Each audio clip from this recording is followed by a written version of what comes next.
prosperity, partly because I've got a terrible memory, and partly because, you know, I think it's a good idea.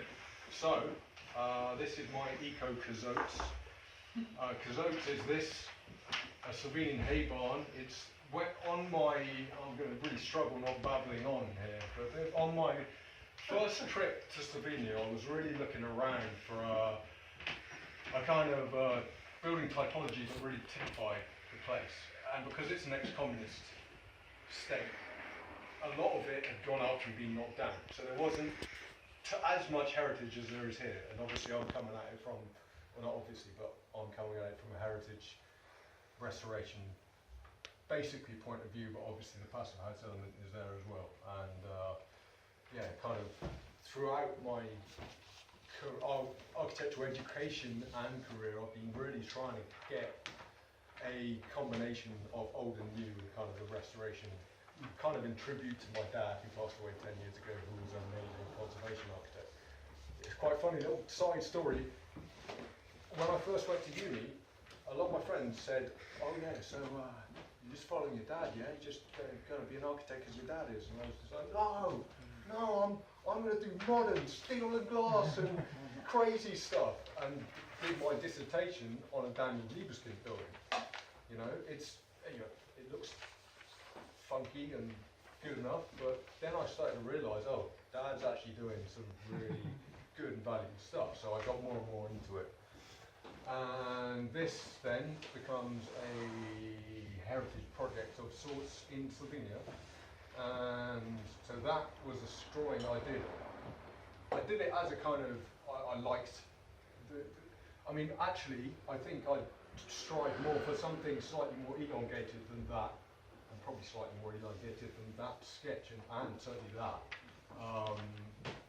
Partly following a conversation I had with a contemporary of mine at Newcastle Uni, Dom Wilkinson, who's a legend. Basically, he was saying, no, I really like the long, thin look, and obviously it's going to take a bit of planning. It's kind of scribbling around here, but I want to keep the footprint down as well. I don't want to build a massive house. Too many houses on Grand Designs or George Clark's, whatever. It's like, yeah, we're just going to build it like a warehouse, and then we can put everything. And it's like, just no. Energy-wise, that's stupid as well, isn't it? So, yeah, so keeping the footprint down, and then I'll go into the spec side of things. So the form you've got is compact. There's no doubt about it. 2-story compact. Yeah. 12 by 12-ish. Yeah. A footprint of 12 by 6 meters. 12 meters by 5. 12 by 5. So this is a drawing and sketch up to scale. These are Eco-Cacon panels, which are 3 meters by. I've got it 600 because as with the Passivehaus winner of last year, the Cambridge house, I think it is. It used Eco-Cacon with 100 mil, I think, or maybe even 60 mil wood fibre insulation externally. I think we probably might need to in Slovenia go up to 100 mil externally, but so that's the build-up. And Eco-Cacon do really good detailing. The website just pretty much builds your project for you. So having done this, I've more or less done enough, you know, pending the use of hempcrete ground slab. I'm trying to keep the materials down to as many natural materials as possible. I'm not a member of the ASBP, but I've been to a number of their presentations and been amazed every time by the hygroscopic properties of various, particularly wood fibre. And I've had many sort of discussion with them about the fact that you don't need membranes with wood fibre because it's such a thick wall construction. I don't know. I'm saying this tentatively because I'm not entirely sure, but yeah, that's something I'm going to look into down the line. Basically, weeks away, the moisture doesn't. Exactly, yeah. So I did their course the week prior to the start of this one. cool. Yeah. Oh, is that ASPP, Alliance of Sustainable? This wasn't that, it was a different company, but I did a course on that initially. Oh, okay. Oh, okay. Which company? Which part? I can't remember the name, but I'll Habitat. have a look. Yeah, I'll or let you know. is it MBT or, you know? Yeah, I went to an MBT. I think you were added that in Green Register MBT. CPD? Maybe you weren't. I don't know. Some time ago, if I Yeah, was. oh, okay, A long okay. time ago. Yeah. So. Yeah. So what do you think, I mean, when you say you're going to use natural insulation, natural materials generally, Yeah. I mean, obviously there are issues with that. Yeah, No yeah. nobody's doing. What's the biggest issue you think with using natural materials?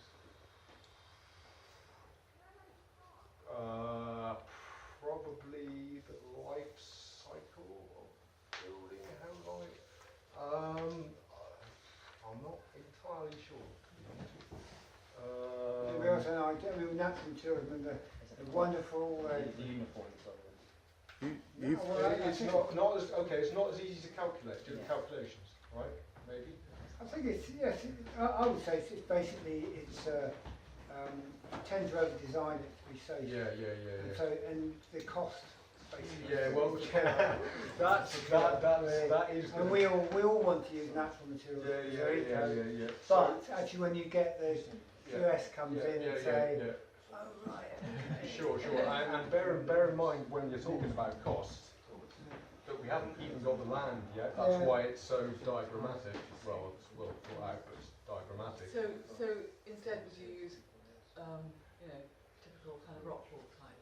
Well, it strikes me that's the class, isn't it? You go from something which is natural, and the beauty about natural materials is they will go into the ground eventually quite easily. I'd never go to something like PIR or something Well, like that's right. I was going to say because that in the Passivehaus context, doesn't that introduce a real issue with kind of air quality and potentially breathing in the insulation or whatever? We stayed with an interior designer, my wife and I, at Christmas, who said she specialises in super sustainable products. Don't give off what they call VOCs, volatile organic. Yeah, exactly. And also thinking about that, there was an episode of Grand Designs which basically they had the couple had some kid who was had some kind of health condition that he needed absolutely pure air as best as possible, and they were in London site, so they achieved it quite well apparently, or at least so Kevin says.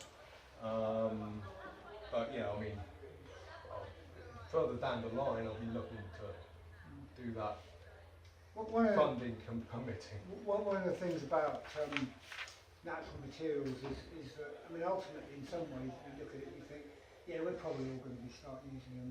We start to grow our insulation.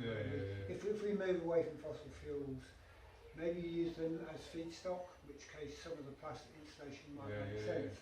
But there's a definite step between natural materials which are breathable, vapor open and hygroscopic, to the mineral fibres which are breathable but non-hygroscopic, to the plastics which are neither. And yet, we manage to use them. I think it's different levels of design care needed for each type of product. I had a really chance meeting with, on the way back from Amsterdam yesterday, I had a really chance meeting with a lady who works for KPMG Sustainability. I had no idea. Is that an oxymoron? Yeah, exactly. Well, I was just walking up onto the plane, just sort of chatting to her, and was like just by the by sort of chat, and she sits down, I wave, think I'm never going to see her again, and then not even in Stansted, I think it was Tottenham Hale Tube Station or somewhere like that. No, it was Stansted Underground Station. I got on the train, and she was sitting sitting on the train. I just sat down next to her. I was like, all right, how you doing? And she just goes, oh. And then we just discussed. I discussed how I was so excited about setting up on my own and doing this, and she then said, oh, I'm just a big into my sustainability, so yeah, I got her contact details. I've sent her this. I'll see what she can do. Guy, what even do KPMG do? I don't know, but she might be able to do something. Anyway, back to the project. Yes. Okay, so I'm going to ask you some questions about how are you going to make it airtight? The form factor is brilliant, very simple, isn't it? What's your airtightness on this going to be? It's going to be, what's the product called? It's going to be taped. Tape boards? Is that? Yeah, I actually one little kind of design feature. So there's this, well, reflecting that with straw. That's where the hay is hung over the louvers to dry. In here, kind of introduced a green wall, and that's next to this funky window, which again might see Passivehaus might struggle with it, but that's over the stairs, the end of the stairs. I think you could, it's a very modest, I'm sure you could do Yeah, that. cool. Yeah. Well, so little exploded axo would help if I could get into the model, but so you enter, little entrance lobby, wet room, I've called it studio, workshop, bike, snowboard, store. Sounds like Henry's living space. Yeah. And then Doghouse. Yeah. and then the stairs are straight in front of you as you walk in. And then the stairs, again, if this was on a computer, I'd scroll around, but they kind of a winder takes you up round by this window. Yeah. Winder goes up round. You've just got the head height. Yeah. As you're turning up around, going around, to go into the upstairs bit, where I'm going to do it to UK building regs. I probably don't have to, but so you go down back into it. There's a partition separating off the main living space, which is a double height space. MVHR intake at the bottom, extract at the top, stack ventilation in between. Am I right? Is that? I think I'd be a bit careful. The thing about intake is, if I understand it right, you never want the intake low down on the ground. Okay. Because of pollutants, heavy pollutants tend Oh, okay. to fall. Okay. You know, I mean, particularly if you've got any cars anywhere near you, you want at least first floor level. Oh, okay. Well, so this I sketch potential in alternative location for the MVHR, because another location is down here, Yeah. wet room, right next to the wall, and then You haven't got a at the top. shortage of external wall. I haven't.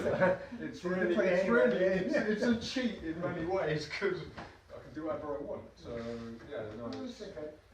Yeah, So in terms of the, can you go back to the airtight? I'm just interested to know what material you were thinking of using.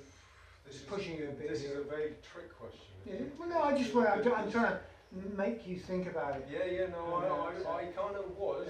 What's the name of the product? Was it a sheet material or?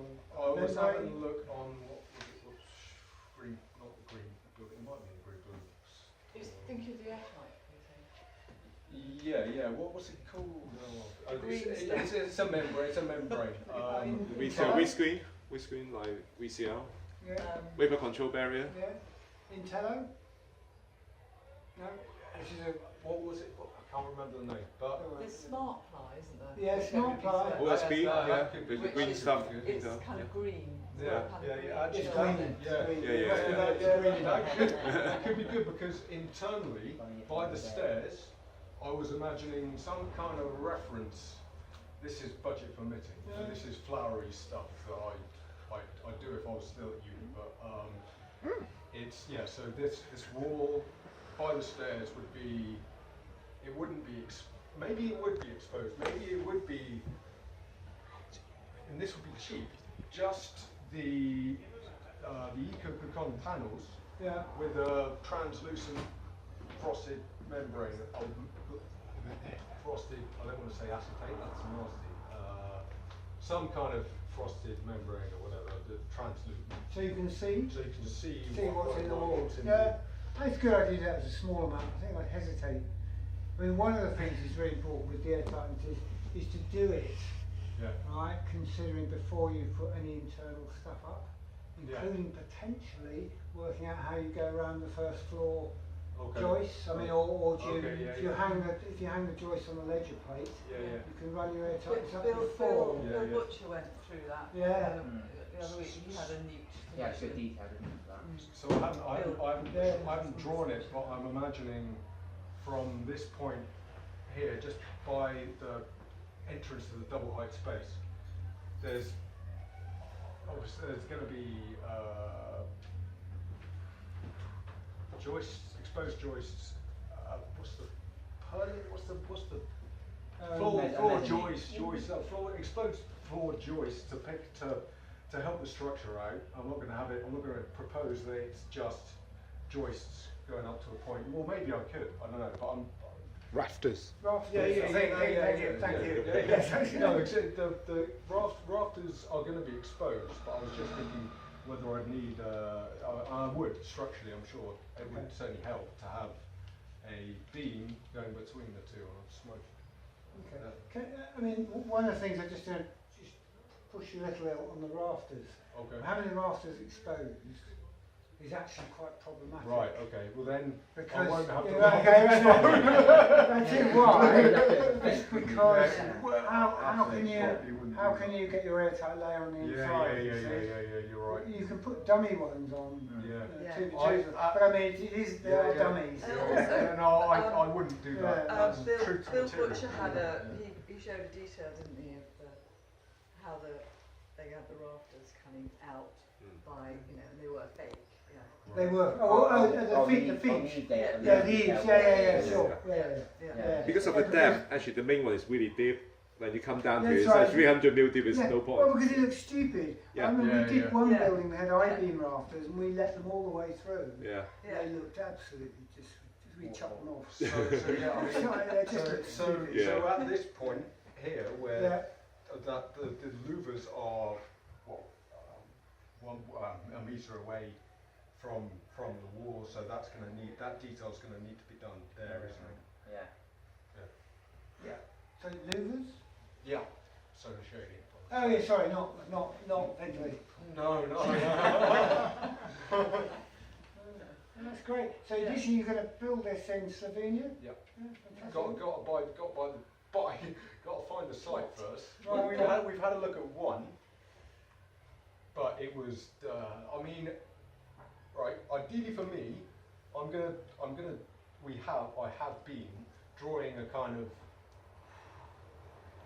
10-mile, 15-mile radius around central Ljubljana, and then just partly for me because I'm happy to cycle that distance. I've done it once. I'm getting older now, but Well, I mean, are there any Slovenians? Thank you. Yeah. Are there any Slovak building regulations? Slovak. I don't know about Slovak. There's probably some Slovenian ones. Slovenia, sorry. I made that mistake as well. About a month in, I was like, yeah, she's from Slovakia. Okay. So there are some. There are. I'm sure it's nothing like as stringent as ours. So I'm going to. They may focus on different. They may have different issues. Termites or something like that. Or some kind of. So it's always worth No, listening. but it's it gets very hot in the summer. It gets very Yeah, cold in the winter. Exactly. You need to So listen to them. so it's nothing to do with regulations. It's how you actually build. Yeah, different climate farm. Yeah. And when you build it, it's very important when you build it. Yeah. I mean, Yeah. They shut down then in the winter, they just stop building then. It's not well. You have to make sure you weather tight in late November latest.